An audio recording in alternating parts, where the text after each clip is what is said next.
భారతదేశం అనేది ఎన్నో రహస్యాలను కలిగి ఉంది. ఉదాహరణకు, తమిళనాడులోని బృహదీశ్వర ఆలయంలో మధ్యాహ్నం సూర్యకిరణాలు గోపురాన్ని తాకవని అంటారు.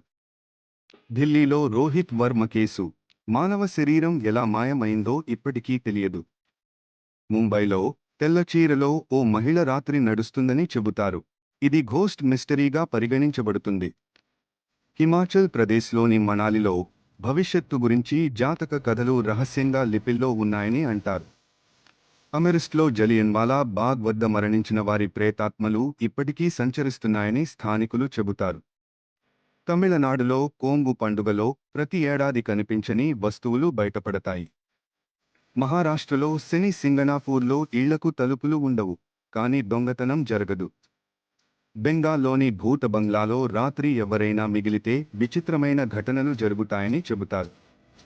కర్ణాటకలోని నాగలింగ ఆలయంలో విషపు పాములు పూజ చేస్తాయని స్థానికులు నమ్ముతారు. లక్షద్వీప దీవులలో రహస్య ద్వారాలు ఉన్నాయని, అక్కడికి వెళ్లినవారు తిరిగి రాలేరు. ఇవన్నీ నిజమా? మీ అభిప్రాయంపై ఆధారపడి ఉంది.